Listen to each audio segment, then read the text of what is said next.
wabarakatuh. Alhamdulillah, alhamdulillah alladzi alafa baina qulubikum ka asbahtum bi ni'matihi ikhwana. Asyhadu an la ilaha illallah wahdahu la syarika lah wa asyhadu anna Muhammadan abduhu wa rasuluh. Allahumma shalli ala sayyidina wa maulana Muhammadin wa ala alihi wa sahbihi wa sallim ajma'in, amma ba'du. Subhanaka la ilma lana illa ma 'allamtana innaka antal alimul hakim. Allahumma inna nas'aluka al-huda wa tuqa wal afafa wal ghina. Allahumma inna nas'aluka ilman nafi'a wa rizqan thayyiban wa amalan mutaqabbalan. Hadirin para jemaah rahimakumullah, Bapak Ibu, saudara-saudara yang saya muliakan. Pertama, patut kita syukuri bahwa pagi ini kita masih dihidupkan kembali oleh Allah setelah mengalami kematian kecil. Jadi tidur itu para jemaah kematian kecil. Ada yang dibangunkan lagi oleh Allah, ada yang tidak. Saya berangkat ke sini dalam kondisi was-was. Semalam kakak saya tiba-tiba tidak sadar. Saya pulang ceramah terawih masih belum sadar, sekarang ada di rumah sakit umum Sidoarjo karena gula darahnya drop. Saya berharap dibangunkan kembali oleh Allah, tapi juga pasrah kepada Allah. Kita dibangunkan, ini harus disyukuri. Yang kedua, kita dipilih oleh Allah untuk datang ke masjid yang mulia ini, di rumah Allah, dan kehadiran kita disaksikan malaikat pagi ini. Ini juga luar biasa. Tidak semua orang bisa bangun pagi ini, tapi kita dibangunkan oleh Allah. Para jamaah rahimakumullah, waktu yang pendek ini saya akan bercerita tentang orang-orang yang merindukan masuk surga, kemudian dimasukkan surga oleh Allah Subhanahu wa ta'ala. Kisah tentang 3 orang tua, anak muda, dan anak kecil. Ini semua berkaitan dengan perang Uhud. Pertama, kisah tentang orang tua, namanya Amr bin Jamuh atau Amr ibnul Jamuh, juga boleh dibaca begitu. Amr bin Jamuh ini dianggap ayah yang sukses mendidik anaknya. Anaknya 3, semua laki-laki. Kemudian ketika diumumkan perang Uhud, ketiga anaknya laki-laki ikut semua. Daftar kepada Nabi, diterima menjadi pasukan dalam perang Uhud. Karena anaknya ini ikut semua, maka bapaknya ini juga ingin ikut. Tapi ketiga anaknya ini tidak setuju karena kondisi bapaknya Amr bin Jamuh itu kaki kanannya invalid, pincang kaki kanannya. Anak-anaknya mengatakan, wahai ayahku, tidak ada kewajiban bagimu untuk ikut perang, cukup kami wakili bertiga anak-anakmu. Bapaknya ini paksa, kalau kalian tidak mengizinkan aku perang Uhud, aku akan datang kepada Rasulullah langsung. Maka datanglah Amr bin Jamuh itu kepada Nabi, minta izin akan diikut sertakan dalam perang Uhud. Kamu tidak wajib, kata Nabi, kondisi fisikmu tidak memungkinkan untuk perang Uhud. Apa yang mendorong kamu ikut perang Uhud, wahai Amr bin Jamuh? Jawaban ini yang membuat Nabi tidak bisa berkata apa-apa para jamaah. Ya Rasulullah, izinkan aku ikut perang Uhud.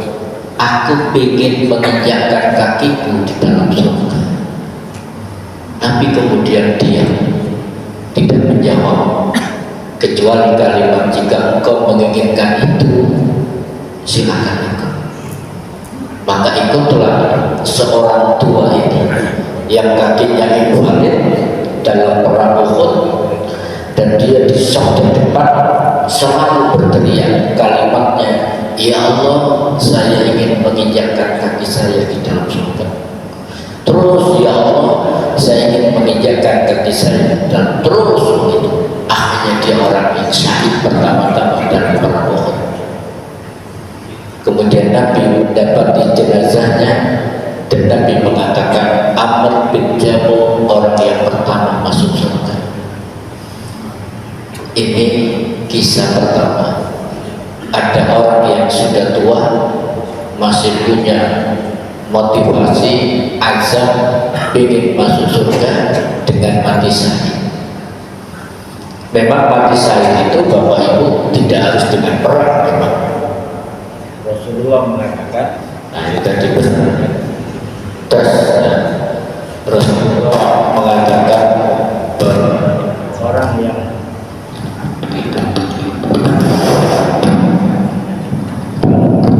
baterainya habis, tapi reposnya pakai ini. sampai mana tadi Bu? Jadi orang yang masuk surga tanpa hisab itu memang tidak harus berperang. Orang yang mati syahid itu dijamin masuk surga tanpa hisab. Kata Nabi, orang yang merindukan mati syahid dan berdoa kepada Allah untuk mati syahid, maka dia akan dijadikan oleh Allah mati syahid, walaupun wafatnya di atas ranjang, di atas kasur yang empuk. Jadi kita berdoa saja, bapak-bapak, ibu-ibu, ya Allah, jadikan nanti kematian hamba ini mati syahid. Nanti Allah akan mentakdirkan kita mati syahid, walaupun mati di atas ranjang. Karena orang yang masuk surga tanpa hisab itu ada 3. Jadi tanpa hisab itu begitu mati sudah tidak dihisab, langsung masuk surga. Yang pertama orang yang mati syahid, yang saya contohkan tadi, atau yang kita lakukan nanti dengan memotivasi diri, menginginkan berdoa agar mati syahid.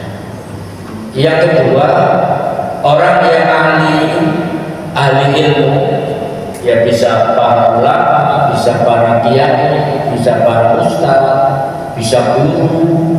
Kalau mereka ikhlas mengajarkan ilmunya, ini tak mudah. Saya selalu minta doa istri saya setiap berangkat, doakan yang ikhlas, karena tak gampang. Apalagi nanti kalau sudah jam terbangnya tinggi, diundang 3 tempat, yang satu gubernur, yang 2 bupati, yang ketiga ketua RT. Ini berat untuk memilih.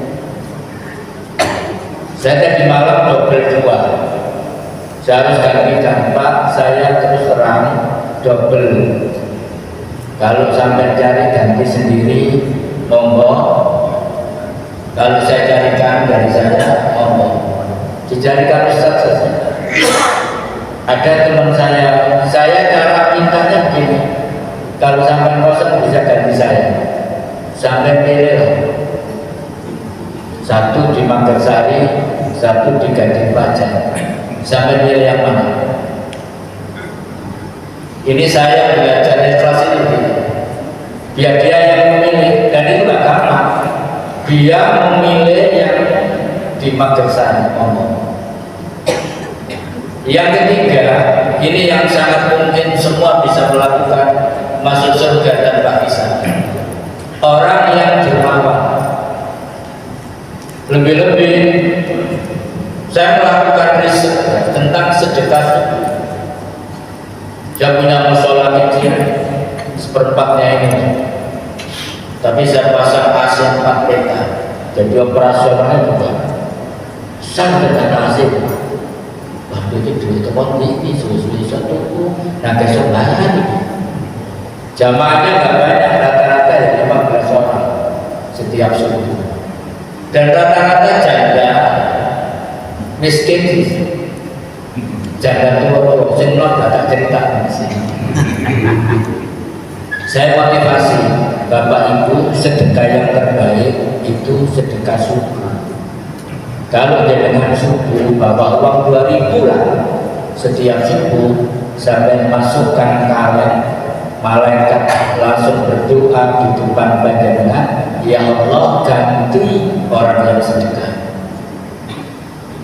Tapi kalau ada orang itu baik, malaikat yang datang, ya Allah bangkrutkan orang ini. Jadi sedekah yang terbaik itu sedekah subuh. Kalau ingin kita, rezeki kita dilipat gandakan, kesehatan kita dijaga oleh Allah, keluarga kita juga dijaga oleh Allah, pastikan istiqomah sedekah subuh. Walaupun yang lain boleh sedekah, nggak harus subuh, tapi sedekah subuh jangan ditinggalkan, walaupun nominalnya paling kecil. Ini kemudian menjadi tradisi di musola saya ini. Saya intip dari luar, wong sedekah, tapi yang paling banyak nominal 2.000. Tapi namanya 15 orang, ada yang 2.000, ada yang 5.000, ada yang 10. Yang 10 ini bisa dihitung dengan 1 bulan sudah, alhamdulillah sudah cukup, bahkan lebih. Pertama untuk operasional lampu, listrik, air karena pakai pump. Yang kedua untuk transport, kajian seminggu 4 kali bisa tercover. Termasuk Ramadan ini bisa mendatangkan, saya datangkan 20 sampai hari ke-20 saja ustaz dari luar, kita bisa ngasih Ramadan. Sedekah subuh kasih. Jadi terserah pilih yang mana jenengan Bapak Ibu, masuk surga tanpa hisab melalui mati syahid, yang itu Amr bin Jaffar perang, melalui Ali menjadi ulama, jadi kiai, kemudian ikhlas mengajarkan ilmunya, dan yang ketiga dengan sedekah. Ini siapapun bisa melakukannya walaupun nominal paling kecil. Ini yang pertama. Jadi pengembangan keterangannya kira-kira seperti itu. Amr bin Jamuh masuk surga dengan kaki invalid, ikut perang Uhud dan ingin menginjakkan kakinya di dalam surga. Yang kedua, masih kisah dalam perang Uhud, Bapak Ibu. Kisahnya anak muda saya. Anak muda ini namanya Handolah. Handolah ini besok perang Uhud, hari ini menikah.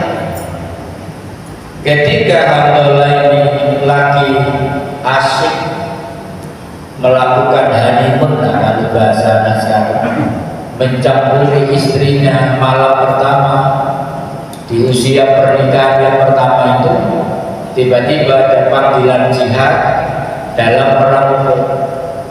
Handolah yang lagi asik itu kemudian berkata dengan santun pada istrinya, masih pengantin baru, wahai istriku, tolong tinggalkan aku, izinkan aku untuk membersamai Nabi perang Uhud.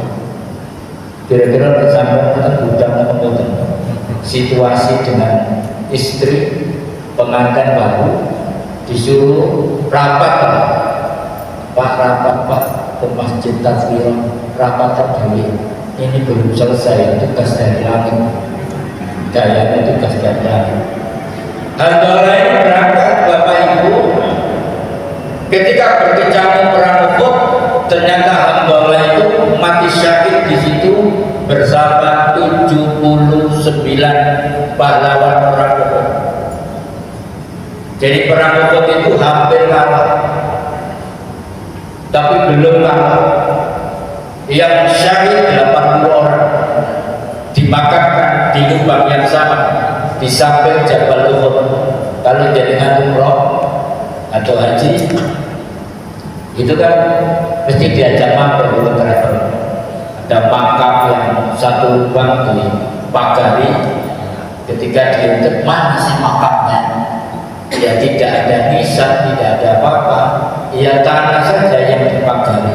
Itu tempat pahlawan perang Uhud.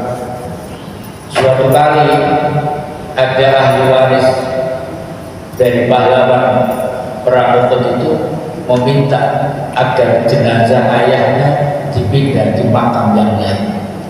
Maka dibongkarlah makam Uhud itu, hampir semua jenazah masih segar dan tidak dimakan cacing. Itu Pak, orang yang bagi saya itu seperti itu keistimewaannya. Lah mulai masuk ketika Nabi mendapati sama melihat jenazah-jenazah lain, tapi Handola ini kok basah, badannya kok seger, bahkan ada air menetes dari rambutnya. Kemudian Nabi bersabda di hadapan seluruh pasukan Uhud yang masih hidup, Handola berangkat perang Uhud tadi dalam kondisi junub, belum mandi janabah, dan malaikat Jibril memandikan dengan air surga. Kira-kira kalau dimandikan dengan air surga masuk surga atau tidak? Masuk surga. Di Handola ini mewakili anak muda yang ikut perang Uhud kemudian syahid dan masuk surga. Ini cara masuk surga dengan mati syahid itu memang paling berat, Bapak. Yang ketiga, yang terakhir, ini kisah tentang anak kecil. Jadi nanti kalau kita teladani, kita bisa muhasabah, kita ini sudah menjadi orang tua yang benar atau belum berkaitan dengan anak. Namanya Usama bin Zaid. Usama bin Zaid ini ketika masih kecil sekali, belum balik sama teman-temannya, itu menghadap Nabi. Ini juga peristiwanya perang Uhud. Usama menjadi juru bicara terhadap teman-temannya. Kata Usama, ya Rasulullah, izinkan kami ini ikut perang Uhud besok. Rasulullah termenung dan mengatakan, bukankah kalian masih kecil-kecil anak? Masih belum balik anak-anak.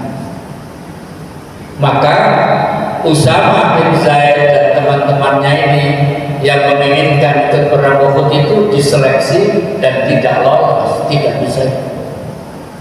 Maka ketika dia pulang dari hadapan Nabi, Usama ini menangis terseduh-seduh. Di jalan juga menangis, sampai rumah dia menangis.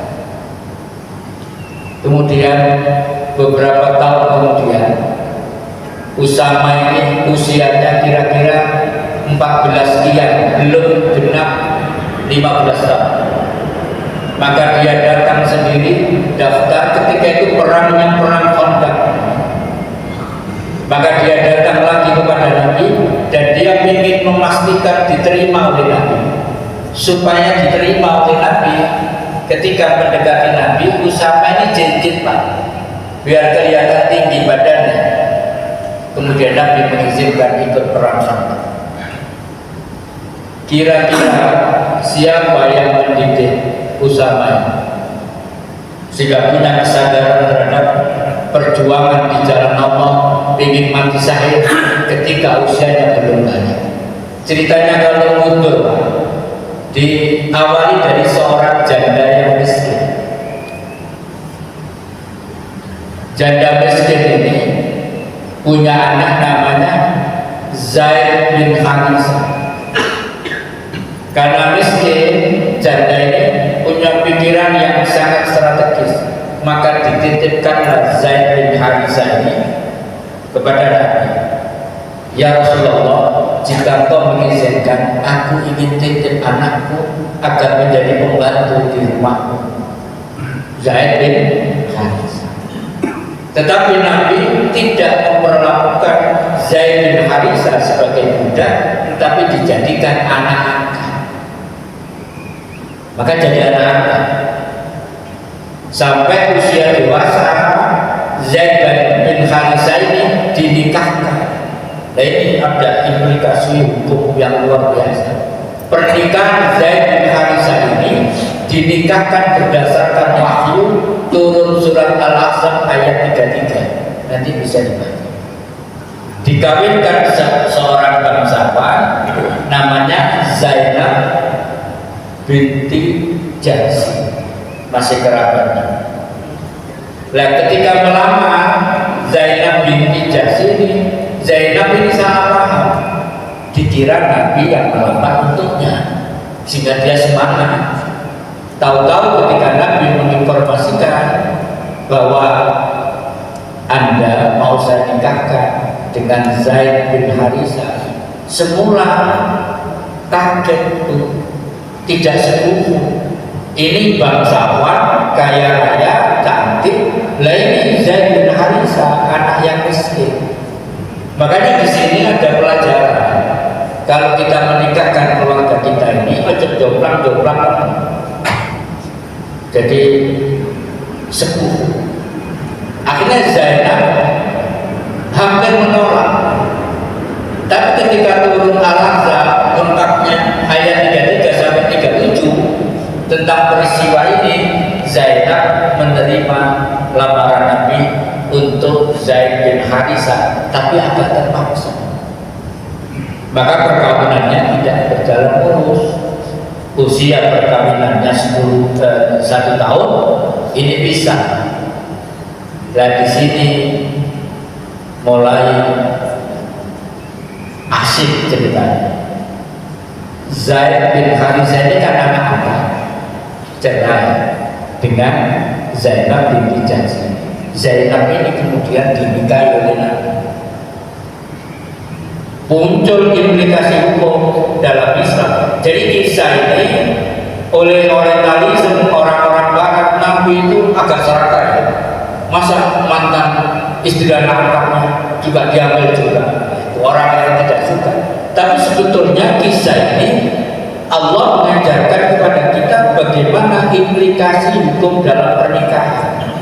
Kalau seorang ayah menikahi bekas istri anak kandungnya, dilarang dalam agama.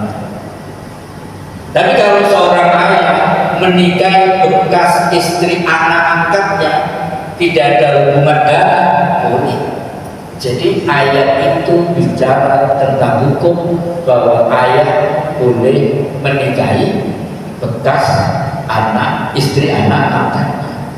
Termasuk ayah boleh menikahi anak angkat, boleh. Misalnya kayak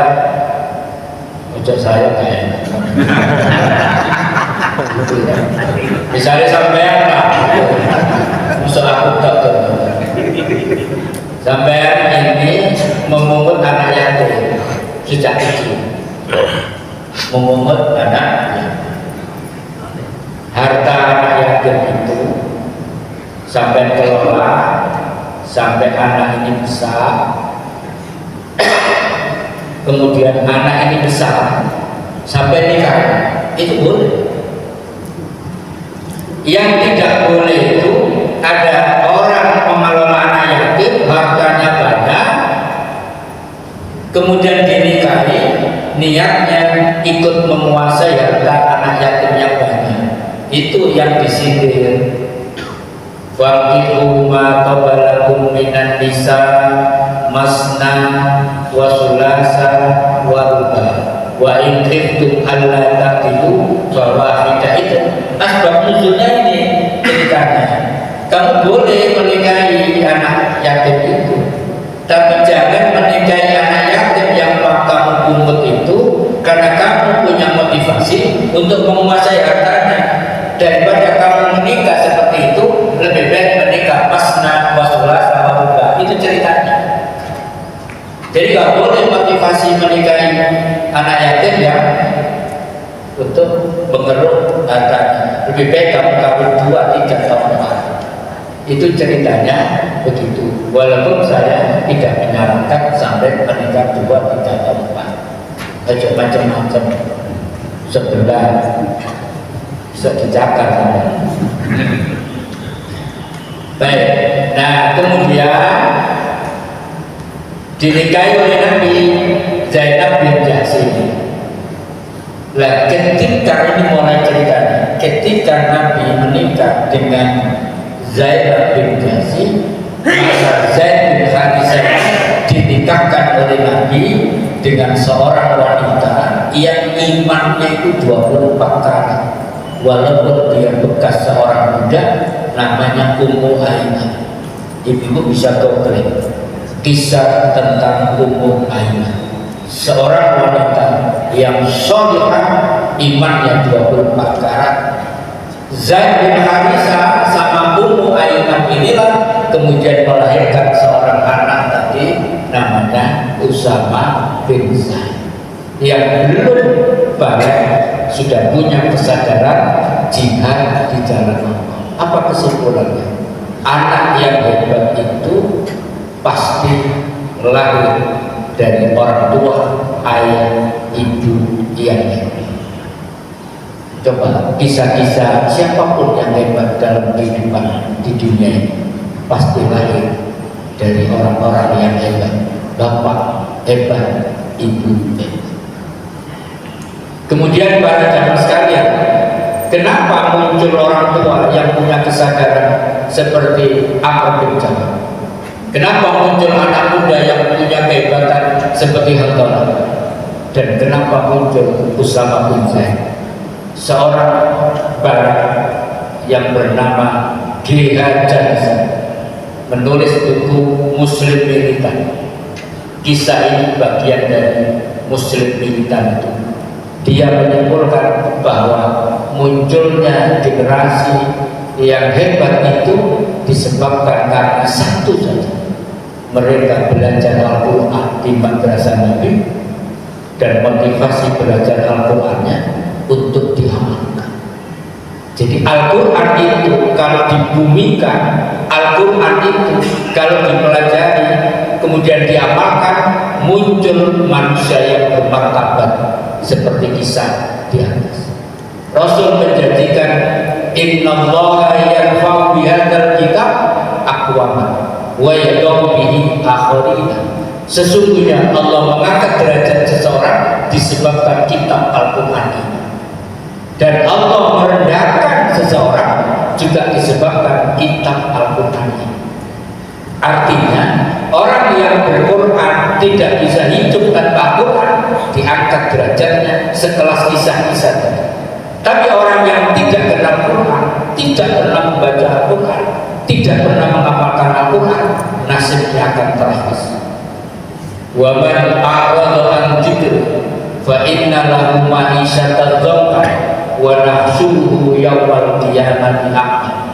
Dan barang siapa yang berpaling dari al-zikr, al-zikr itu nama lain Al-Quran.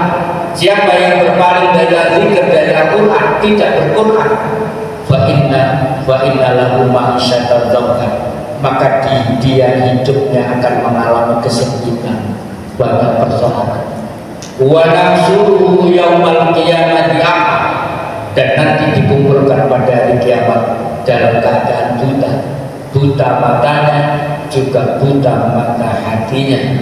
Jadi para jamaah sekalian, kalau kita ingin top, maka jalan Al-Quran adalah jalan membangun manusia bermartabat. Demikian yang bisa saya sampaikan. Mudah-mudahan sekelumit ini ada manfaatnya. Billahi taufiq wal hidayah. Wassalamualaikum warahmatullahi wabarakatuh.